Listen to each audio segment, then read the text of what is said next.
Hello, everyone, and welcome to the Startup Boston podcast. This is the first full-length interview episode where I sit down with Ali Kothari from Newgrounds Food, the makers of the CoffeeBar. Ali and his co-founder Johnny started this company at Northeastern. In fact, they're still students at Northeastern. After getting tired of not having time to make breakfast or coffee in the morning before class, they had an idea to just create a way to eat their coffee, and thus their product, the CoffeeBar, was born. In this episode, Ali shares his secrets to Kickstarter success, where they're able to raise over $40,000 on Kickstarter. We talk about Northeastern's Idea Accelerator, how to get a shelf-ready product, and how starting a company was different from what he expected.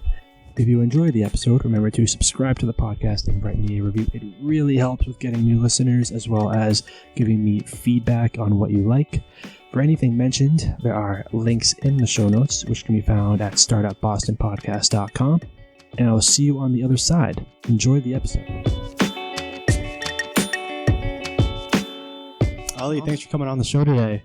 I first heard about you on Twitter, like I told you, and then I went out. I had to try one of your bars, so I went out. I bought a couple, and nice. After I had them, I said I got to have these guys on the podcast. So I'm glad that you're here today. Thank you for having me. I really appreciate it. Thank you. So let's dive right into it. Let's start with tell us about your background and about Newgrounds. Yeah, so born and raised in California, the Bay Area. Moved out here to Boston back a couple years ago for college. I'm currently a student at Northeastern University, and it was actually in my freshman year that I founded Newgrounds Food with my co-founder, Johnny Fayad. So he and I were basically constantly running late to our 8 a.m. classes and never had time for coffee or breakfast. And so one morning, he and I were just kind of talking back and forth, and we're like, it'd be great if you could eat your coffee. And so it started as a silly joke, and we kind of ran with that idea of why can't you eat your coffee, and we created the CoffeeBar. So what gave you, because a lot of people have these ideas for things, yeah. Right? So what gave you the push to go from having the idea for the CoffeeBar to actually following through with it and doing it? So for everyone out there, the CoffeeBar is a 100% organic energy bar infused with a full cup of fair trade coffee. So spill proof, hassle free, and you can get your energy on the go. But basically for us, it started as a joke, and then we entered into a startup competition on our campus. And from there, it was kind of 4 boot camps where they helped take your idea and turn it into kind of a business, or at least that framework. And so for us, we had the idea, and then there were these resources to kind of turn it into something reality, and we ended up winning that competition. We won audience favorite, and so we won some money, and we put it right back in the business and kind of kept on going. Is it at that point when you said, okay, this is something that, maybe we can really do? No, that was not the point. I would say the point was like post Kickstarter campaign. Okay. So we had the idea, we won some money. And so then we started making some samples in our kitchens. We'd go run over to the study room, hand it out to our friends, see if they liked it or not, and just kind of kept reiterating the formula, right? The recipe. And then after that, we made the choice to go on Kickstarter. So we did a lot of preparation for that. And then we ended up launching our campaign. We were fortunate enough to raise around $45,000 across 1,000 backers. So we pre-sold about 10,000 coffee bars. So I'd say at that point, we were like, okay, there is some validation. Complete strangers are willing to eat their coffee, right? They're open to this idea. And they're definitely, not only were they're interested in the idea, but they're willing to open up their wallet and put some money down as well. Yeah. So you brought up Kickstarter. So let's talk about that. So I think initially your target was $10,000. Is that right? Yeah. And you ended up you reached that in under 15 hours. Yeah, right? That was really exciting. And you ended up over $44,000. Yeah. So what were the keys to making that so successful? How were you able to do that? For sure. So I would say there were a couple of things that we did prior to launching that campaign that really set us up for some success. So one thing that we did was we actually got samples of our product made. So in order for us to go into production, we had to do a test run. So we used that test run as our Kickstarter run, basically. And so we made some samples, and during the campaign, we were handing it out, and before the campaign, we were handing out so people got to taste it and actually see what we were what we were creating. And then the other thing that we did is we made basically a couple email lists. So we scraped our own personal accounts, we scraped all of our friends' accounts, and we basically got all the emails possible. So we ended up getting around 30,000 emails, and we sent a blast out a week prior saying, hey, we're launching a campaign. And then the morning of, we sent another email saying, hey, it's live, go back, let's go check it out. So, a lot of those emails definitely bounced, but we were able to get to a large number of people really quickly. And then we were really fortunate just because of our story, since we're still college students, freshmen trying to launch this Kickstarter campaign. We were fortunate enough to get a lot of media attention, which just kind of happened organically, but that really helped us also get the word out. Okay. So what would you tell if you have someone that's looking to take the Kickstarter route with their company, what advice would you give them? For sure. I would say so setting up your campaign, like a good video. So Kickstarter, for all of you that don't know, it's a crowdfunding platform, and, they have a video on the front page. So making sure you just have like a good video. It's decent. You put some effort into it, having a bunch of perks. Like I see a lot of Kickstarter campaigns that only have maybe like 2 or 3 perks. Yeah. Don't be afraid to have 20, 25, whatever the number is. And then I think the other thing that we did really well was that buzz prior to launching the campaign. So, whatever you can do to basically get the word out, whether it's, emailing people like we did, or it's going to different events within the community, just, letting people know, hey, we're doing this Kickstarter campaign, leaving flyers, whatever way you decide to do it, just creating some buzz prior to launching. Yeah, I think that's great, especially when you mentioned making sure you have a lot of different options for people. Yeah. Because, I go on Kickstarter a lot, and sometimes we'll see something interesting, but they only have, one option. Sure. And it's like probably sold out already. Or it's way more than you intentionally exactly. wanted to put in. And you're like, okay, well, I really want to do this, but I just can't do this one. For sure. So that's great. So you talked about all the media press that you got. You said you got all of that organically? You didn't? Yeah, that was, I think just, we were fortunate. Our story was fun. It was different, not necessarily the typical business that you hear. And so, we got picked up by USA Today, CNBC. We were featured as one of Oprah's favorite things. So, it really got around, which is really exciting. And that definitely helped us prepare for our launch for the full business. That must have been really exciting for you. Yeah. So let's talk about the Venture Accelerator, right? It's called IDEA. At Northeastern University. So how pivotal was that in order to allowing you to get your business off the ground? It's huge. It was definitely really helpful. I don't, a lot of people ask about IDEA and Northeastern and all of that. And to be honest, I don't think we would have successfully launched our business had it not been kind of for the environment that we had at Northeastern. So at Northeastern, they have the IDEA, which is the Venture Accelerator. So within that, you get, your own mentors, and advisors and a whole network that you get access to. But more than that, you also get these $10,000 grants. So we were fortunate enough to get one of those $10,000 grants initially. And that helped us fund that first, packaging and things like that in the beginning, which was really helpful. And then at Northeastern, it's actually this program called Mosaic. So Mosaic is a group of student-run organizations on campus. So it's called Scout, which is a design agency. They helped us produce our packaging. There's the IP clinic. They help, anything from trademarks and all those, anything IP related. There's a prototype fund, which can help you with prototyping and things like that. So, there's a lot of things within this Mosaic network that, help you launch a business. Yeah. It sounds like it's really set up to help you succeed and get your business off the ground. Yeah. So what was the most difficult thing for you for getting New Grounds off the ground that maybe you didn't expect would be so difficult? For sure. I think one of the most difficult things that, if you look back on our timeline, was getting to that shelf-ready product. So we had an idea, right? And, we had samples that, we were cooking up in our kitchen and we were selling them, but they weren't necessarily shelf-ready, right? They're wrapped in like wax paper, taped together. We put them in a brown paper bag and like Sharpied on them. So nothing that you were willing to really sell and like pull your whole heart in, right? Yeah. But we were passionate about it and we were pitching it to people and getting more and more interest.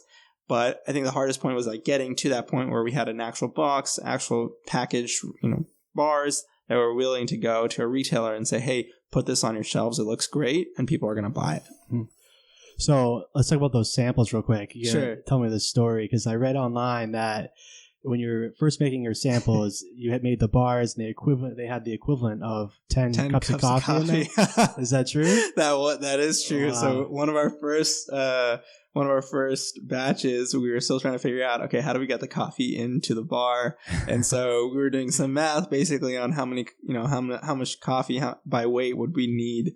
And we did the decimal 1 over on accident and we divided it incorrectly. And so instead of getting 1 cup of coffee in every bar, we got 10 cups. So every bite was a cup of coffee. It was very strong and potent. Yeah, bouncing off the walls. Yeah, exactly.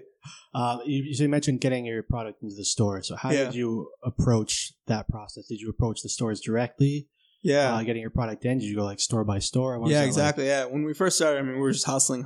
We were going door by door, all the grocery stores that we could find, all the natural food supermarkets, cafes, anything that we could walk into and pitch the product. We were doing that. Mm-hmm. And so, if you go walk around Boston, we're pretty well saturated amongst all the mom and pop shops, all the small grocery stores, things like that. And then basically once we had a solid base, and, we had 50, 60 accounts, we decided to start going after those larger distributors and wholesalers. So now we're actually currently working with UNFI and Kehi. They're the 2 largest food distributors in the United States. Okay. Yeah, I know you're in Star Market because that's where I bought them. Oh, yeah. Yeah, we're in all 150 Star Markets. Wow. Shaw's, yeah. How many stores do you in nationwide right now? Right now, we're in over 350 retail locations. Wow, that's awesome. So let's talk about your partnership with the Chain Collaborative. Sure. Right. So through the purchase of your products, you fund microloans in Guatemala supporting women entrepreneurs and education for children in Nicaragua. Exactly. So you tell us more about that and about the Chain Collaborative? Yeah, for sure. So kind of one thing that when we started, my co-founder Johnny and I, we made a decision that we wanted to give back in some way, shape, or form. And so we chose the coffee farming communities. And so we wanted to impact them in some way. And so when we purchase our coffee, we not only purchase fair trade, which is already at a premium, but we purchase that at additional premium. And so that additional money is basically going to fund the programs that you mentioned. So on our first big run of first big production run of coffee bars, we helped create a school for 30 students to get educated for a year.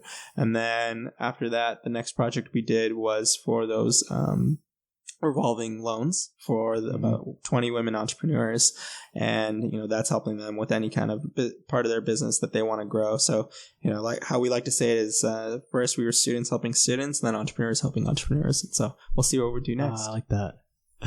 So why is it important to you and to Newgrounds that you give back like that? Yeah, I think if you look at kind of any company these days, there's this growing movement towards just being more socially conscious, right? Mm-hmm. It's not necessarily always about reaping the most profit or kind of minimizing your supply chain so it's the cheapest possible. There's looking at who are the humans actually behind it, right? And if you can, how can you help them? So that was just really important for us. And actually at Northeastern, there's this class called Social Entrepreneurship that we both took with a professor that we really, really loved, Dennis Shaughnessy. And he really taught us that it is possible for for-profit businesses to have a social mission or to do some type of social good while still operating profitably. That's great. So now let's talk about what you expected when you started your own company versus what it's really like. Yeah. So tell me how being a co-founder of your own company is different from what you expected it to be. Sure. It's funny you asked. So when we first started, I kid you not, our goal was, all right, we can make some bars and we're going to sell them to Shaw's, because Shaw's was like the major, grocery store right down the road. And we're like, oh yeah, we'll get, no problem. We're going to make some bars and we'll sell it. And, it took us 1.5 years to actually get there, because there's just so much that goes into it. And it's really given me such a huge appreciation for whenever you go into a grocery store, you walk down an aisle and you see 100, 200 different products, right? Yeah. In each aisle. And you don't really realize how much work went to get every single one of those products on the shelves, like the number of hands that touch, just from making that packaging, right? The vendor, the company that made the packaging, then it had to be shipped to the manufacturing facility. Then you have all those hands making the product, right? And then you have the hands that are putting the product into that box. And then you have the truck drivers who are driving it from the manufacturing facility to the distribution center. So it's just so many touch points that you never really think about. So I would say that's like one big thing I just never really expected was just how much goes into producing a product. Yeah. There's so many aspects that you just overlook just because, you see the brand name, you see the, the product, the flavor, whatever, and then you buy it and you go home and you eat it and, that's kind of it. But you never really think about like, oh, what actually went into this? Yeah. A lot of work has gone into like, especially the smaller companies getting their products on the shelf. It's really valuable. Yeah. Everybody wants a piece of the shelf space. So what would you say for first-time entrepreneurs? What do you think they're afraid of that they shouldn't be afraid of? Yeah, good question. I guess the generic fear that I think most people have is failure, right? It's such a, everyone has fear of failure, right? You never want to fail. But I think that, you'll never even have that opportunity if you don't try, right? And so just getting out there and doing something for the first time, like that's the biggest hurdle. And if you can cross that, then you've already done more than a lot of people out there. But specifically for entrepreneurs, and drilling down a little bit more, student entrepreneurs, I think there's kind of the stigma that, the youth can't necessarily launch their own business or they don't have enough knowledge or whatever. And maybe that's true. You definitely don't have the expertise. You haven't been in the industry for that many years or whatever. But what you can do is surround yourselves with advisors and mentors, right? You can find other people to ask questions. And more than that, as students, we don't necessarily have that much risk. We don't have families that we have to take care of, things like that. And, being a student entrepreneur is probably the best time to launch your business. And like you mentioned earlier, there's a lot of resources available for student entrepreneurs, especially at their colleges. Exactly. And a lot of people don't really necessarily see that. There and designed to help them along the way. So what do you think is something that you thought, might have been easy besides getting shelf space that wasn't? Something else. So maybe it's switching the question a little bit, but no one ever, like people say like launching a business is expensive and all of that, but you never really like realize how expensive, things can be and how it adds up until you're actually doing it. So I would say that's something I didn't really see. Like I didn't expect to be like, oh wow, you have to do this, you have to do that, you have to do that, and it all adds up. So I think that's something. So what are a few things that really added up? Obviously people, right? Salaries is like the biggest thing, but it's even then smaller stuff like with packaging or for us, right? Like where consumers get products. So, like packaging can be really expensive, especially if you want to like change your packaging, right? If you have a design and then you want to change the design, there's a whole bunch of costs that go into that you don't really think about. Or, testing like R&D, right? That takes time and a lot of resources and things like that. Yeah. So what is the future of Newgrounds? Are you doing anything beyond CoffeeBar? Are you expanding flavors? What's it look like? Yeah, so the company's Newgrounds Food. We're on the mission of providing healthier ways to stay energized for all of life's adventures. So that's our goal. And, our first product is the CoffeeBar. And so we have room to grow into other products and product lines, things like that. But for us, I would say that, we want to create a brand where if a consumer picks up our product, they see, hey, this is a Newgrounds food product. Well, they know two things. They know that this is going to be a clean form of energy. So this product will only have ingredients that are healthy, that are nutritious and wholesome. So no chemicals, nothing like that, but whole, like it'll have cashews or almonds. It won't have anything synthetic. And the other thing is we want them to know that, whatever that Newgrounds food product is, it will give them the energy they need to get through their entire day and go on all those explorations that they want to. That's awesome. So healthy food that can really help you throughout your day. Exactly. That's great. Yeah. Let's talk about your office space. Sure. So we're sitting here at WeWork down by Salt Station, and it's a fantastic office. The first time I've been in here. And tell me why you chose WeWork. Yeah. Well, Well, WeWork is an awesome spot. Our building alone has over 300 businesses. So just some awesome people within these floors. And, you get to just mingle and meet a lot of people, this is just awesome.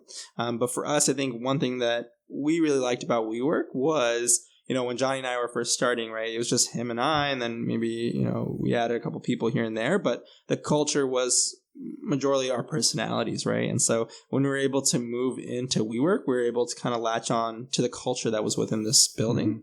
And so that's something that we really liked, is that, we could latch on to that culture. Do you find it helpful being around so many other entrepreneurs? Like, do you get advice from them? Do you talk about the problems that you're having and what they're having? For sure. Definitely. Like all those conversations, right?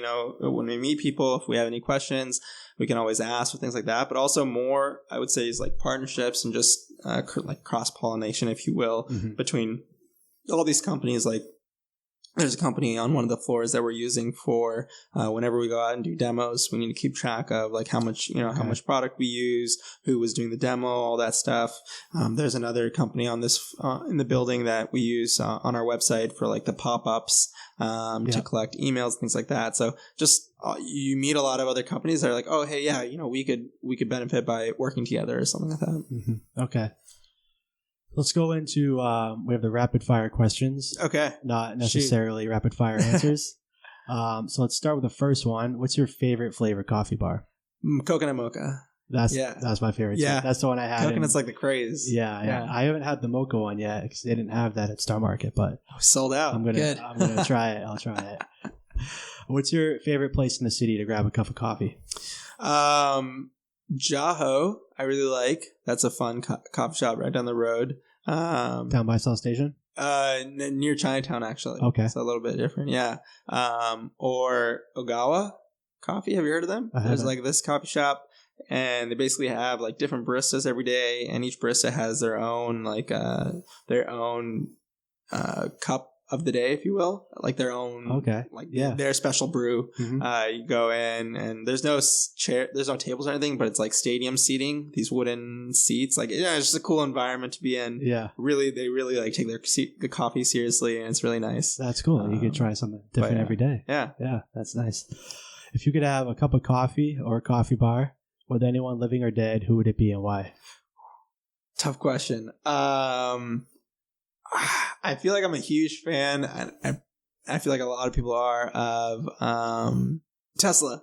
Oh, Elon Musk. Elon Musk. Thank you, God. Oh my God. I would love to sit down. I would love to drive a Tesla with him. Yes. And I actually put down my down payment for the X? Yeah. That's awesome. I was just talking about that the other day with someone. Yeah, that's cool. I like the doors. Yeah. The doors like go like this. It's really cool. If you could have one billboard anywhere with anything on it, where would it be and what would it say? Oh, CoffeeBar advertisement right here in Boston. Probably from like where you can see it from Northeastern, so right where we started. Okay, that's a perfect place for it. What advice would you give to anyone in college that wants to start their own company?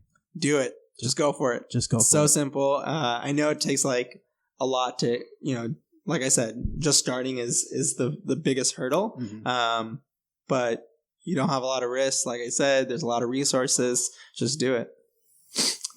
When you were younger, what did you want to be when you grew up? I wanted to always be, I loved like woodworking. So I always thought I was going to do like something with construction or some type of building with my hands, like wood or something like that. But what are some things that you made? I made this dope Tetris shelf. So it was like this shelf that you put on the wall. It's still in my room. It's really big, but it's all these Tetris shelves that you put together. Oh. And then they like sat on top of each other. So they weren't nailed together, but they were like, slide them down. That's really cool. Yeah. What's another startup in Boston that you're most excited about? Starry used to be here in this office. How do you spell heard of them? Starry. Starry. Okay. I don't know. I really don't understand what they're doing, but they're trying to make like internet more accessible to all, basically through like airwaves. I don't know. It sounds really cool if they can pull it off. I'm down. I'll have to look into that. Yeah. But another food venture, I would say, is Unreal Candy. They're actually one of our early investors, but they're now startup still, later stage, but they create they created candy, and their mission is to unjunk candy. And so they're creating healthier forms of candy. Oh, I've heard of them. Yeah. They have kind of like M&Ms, but like that. Yeah, exactly. But healthier version. Yeah. So you mentioned, going back for a second, you mentioned that they're one of your investors. Yeah. How many investors do you have? So we raised a convertible note round and then a Series Seed round, so prior to A. Okay. Across about 14 investors. Okay. All angels. What have you learned from those investors that has really helped you to grow your company? So some of our investors are all our investors are really awesome. And I would say they really ask really intelligent questions, and always they're looking at things from different perspectives, because we're in the business, we're on the daily grind every single day. Yeah. And so it's cool to have them, they're stepping a little farther back. Obviously they have their intentions and their motives, but they're able to ask specific questions that, we're not necessarily looking at, and can help us guide us into the right direction. They can ask those outside questions. Exactly. See, maybe questions that consumers might have about your product. Right. Maybe it seems obvious to you, right? Being inside the company, that exactly from outside. So just a couple more questions to close out here. Where can people find the Coffee Bar? Yeah, so like I said, we're in about over 350 retail locations. If you're in the Boston area, then all the Star Markets, Shaw's, it's like New England area. So all the Star Markets, Shaw's, they have us. If you're out in California, Safeways in the Pacific Northwest region, so Northern California, places like that. But otherwise, if you can't find them in a store near you, then online at www.newgroundsfood.com. All right. Where can people connect with you and your company online? Just like you did, reach out, to our email. All of our emails are on our website. Mine's ali@newgroundsfood.com. So reach out whenever you want. Otherwise, any social media platform, we're always looking around. So yeah, thank you. I'll be linking to everything that you mentioned. Awesome. In the show notes as well, so people can find it. Do you have any parting thoughts, advice, or suggestions for the audience before we head out? If you have an idea, I know everyone says, and I've said it so many times, but just go for it. Create something and share it with people, and don't be afraid. I love it. We'll end on that. Ali, thank you so much for coming on today. Thank you. I appreciate it.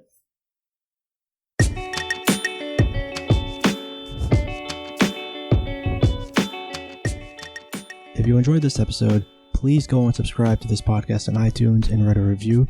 By subscribing, you'll get all of my new episodes automatically fresh onto your podcast app. So make sure to do so, and it really helps me out in the rankings and with acquiring new users. Remember, all show notes can be found at startupbostonpodcast.com. Thank you for listening, and until next time, if you have any feedback, ideas for guests, or just want to say hi, you can reach me at nick@startupbostonpodcast.com. That's NIC@startupbostonpodcast.com. Cheers.